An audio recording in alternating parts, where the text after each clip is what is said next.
All right, if you've ever tried to learn French, you totally know this feeling. You're in the middle of a sentence, everything's going great, and then you hit a wall. Is it la or is it la? Well, today we're going to tackle that exact problem.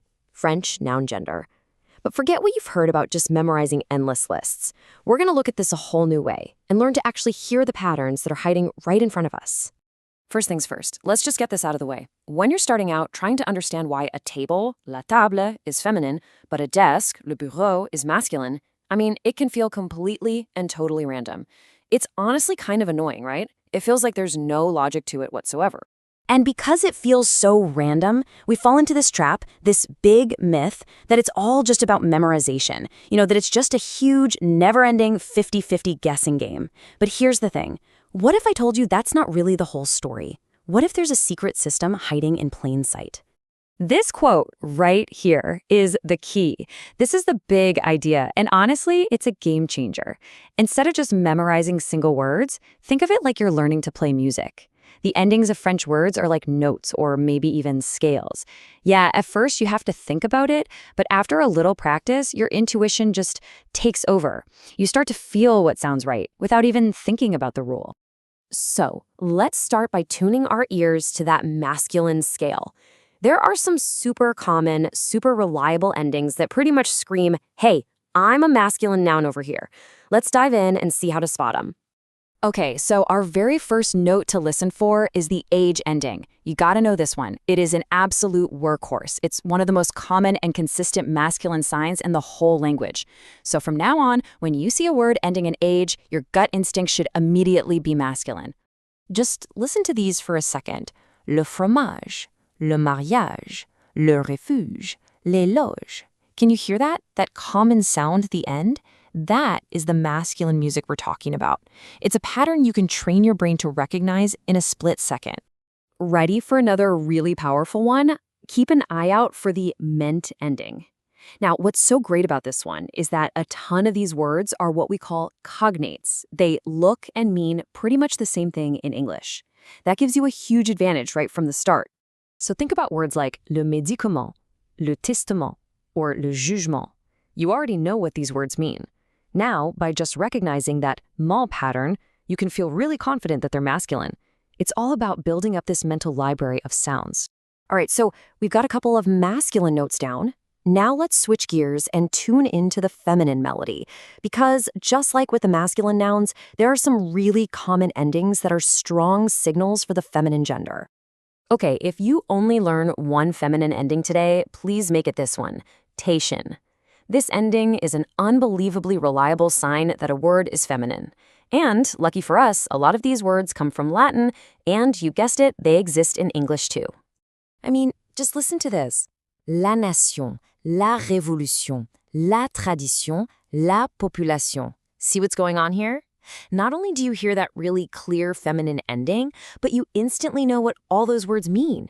You're getting the meaning and the gender all in one package. It's so efficient.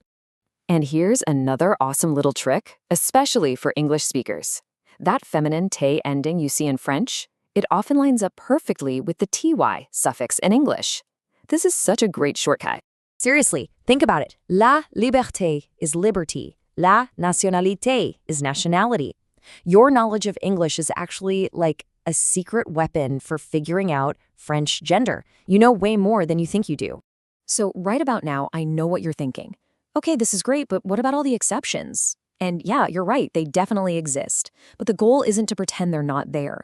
The goal is to see them for what they are, a small, totally manageable group, not some chaotic mess that destroys all the rules. Look at it this way. On one hand, you have a powerful rule like AJ, being masculine, which works for hundreds and hundreds of words. On the other hand, you have a handful of really common exceptions. So instead of being scared of words like la page or la plage, we just learn them as a small, specific group that breaks the pattern. That's it. So the big question is, how do you actually turn all this information from just a list of rules into a skill that feels, intuitive? Well, it all comes down to practicing smart. So here's a super simple training plan to really make this music your own. Okay, 3 things. First, and this is non-negotiable, always learn a noun with its article. From this day forward, it's not train, it's le train. It's not voiture, it's la voiture. You want to burn the gender into your memory right alongside the word itself. Second, get creative. Make up funny sentences or weird images to connect a word to its gender. Trust me, a silly little story is way more memorable than a boring flashcard. And finally, keep a dedicated gender list. Just have a page in a notebook where you have a masculine column and a feminine column. Every time you learn a new word, write it down. Just the simple act of doing that helps your brain start to see the patterns we've been talking about. And you know, this all leads to a final, really important idea. The patterns we've gone over will help you be right almost all of the time. But maybe the end goal isn't 100% perfect grammar. Maybe it's okay to leave a little bit of room for mystery.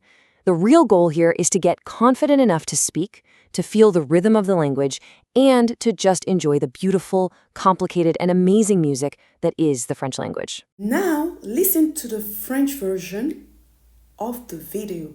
You'll understand it better since you've already heard the English version and know the context. This exercise will help you review and learn vocabulary, French idioms, and sentence structures. Le genre des noms en français, pour beaucoup, c'est un vrai casse-tête. Mais imaginez qu'il existe une sorte de code secret pour tout déchiffrer. Eh bien, c'est exactement ce qu'on va explorer aujourd'hui. Ah, la grande question. Si on se lance dans l'apprentissage du français, on se la pose forcément. On a cette impression que tout est complètement arbitraire. Le livre, la page, le fromage, la plage. C'est frustrant, je sais. Mais je vous promets, il y a une logique derrière tout ça. En fait, ce n'est pas du tout du hasard. Il y a un système, une méthode cachée qui repose sur des motifs et surtout sur la fin des mots. Alors, on va oublier l'idée de devoir tout mémoriser par cœur. L'objectif, c'est d'apprendre à repérer ces motifs. Allez, on plonge dedans. Voilà notre plan de match. D'abord, on va décortiquer la méthode. Ensuite, on va l'appliquer concrètement au nom masculin, puis au féminin. Bien sûr, on va aussi parler des fameuses exceptions. Et pour finir, on verra comment mettre en place une stratégie d'apprentissage vraiment efficace avec tout ça. En fait, la vraie clé pour maîtriser le genre des noms en français, ce n'est pas d'apprendre des listes et des listes de mots. Non, c'est d'entraîner son oreille à reconnaître des sons, des terminaisons spécifiques. C'est une super analogie ça, voir les terminaisons comme des notes de musique. Du coup, apprendre le genre, ça devient moins une corvée et plus une compétence à développer.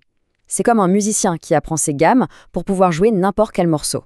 Des mots comme le train ou le vin, c'est une gamme. La nature, la culture, c'en est une autre. Le but, c'est vraiment d'apprendre à entendre la musique de la langue. Et le processus est super simple, il se fait en 3 étapes. D'abord, on repère la fin du mot. Ensuite, on se souvient du motif qui est lié. Et enfin, hop, on applique le bon article. C'est une approche beaucoup plus active. On ne subit plus le genre, on le déduit. C'est quand même plus gratifiant, non ? Bon, à cette théorie, passons à la pratique. On va voir comment ça marche pour de vrai, en commençant par les terminaisons masculines les plus courantes. Regardez ça, voici 4 terminaisons qui sont vraiment fiables.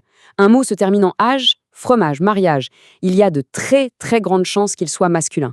Pareil pour ment, le médicament, le jugement, et bien sûr, eau et al, le bateau, le journal. C'est déjà un excellent point de départ. Maintenant qu'on a vu quelques gammes masculines, passons de l'autre côté de la partition. Vous allez voir, le système est exactement le même. C'est la même logique pour le féminin. Les terminaisons en tion, par exemple, c'est un indice en or. La révolution, l'information, c'est quasiment toujours féminin. Et c'est la même chose pour ans, té ou ur. Rien qu'en mémorisant ces quelques motifs, on peut déjà deviner correctement le genre de milliers de mots. C'est puissant. Évidemment, le français ne serait pas le français sans quelques exceptions. Ce serait trop simple. La méthode des terminaisons est un guide formidable, mais ce n'est pas une formule magique infaillible. Il faut juste savoir comment aborder ces exceptions. Le plus important, c'est de ne pas voir les exceptions comme un défaut du système. Pas du tout. Il faut les voir pour ce qu'elles sont.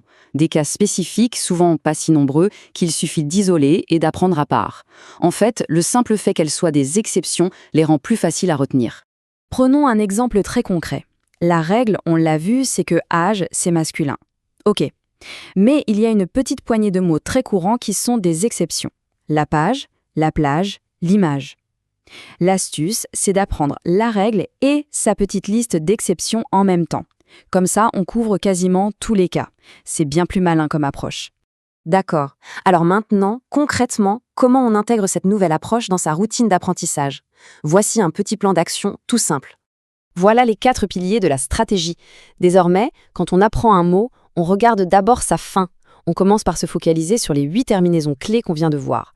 C'est la priorité. On se fait une petite liste, dans un carnet ou sur son téléphone, pour les exceptions qu'on croise. Et enfin, on essaye de créer des phrases amusantes pour bien ancrer tout ça. Et il ne faut pas oublier une chose. Pour les anglophones, il y a un avantage énorme. À peu près 30% du vocabulaire anglais vient du français. Des mots comme révolution, information, liberté. Ça sonne familier, non? Leurs terminaisons sont des indices qu'on peut déjà reconnaître. C'est un sacré coup de pouce pour démarrer. Au final, la question n'est plus est-ce que le genre en français a une logique, mais plutôt par quel motif je vais commencer. En changeant juste sa façon de voir les choses, on change complètement la donne. Alors la prochaine fois qu'on lit un texte en français, il faut garder l'œil ouvert et surtout tendre l'oreille.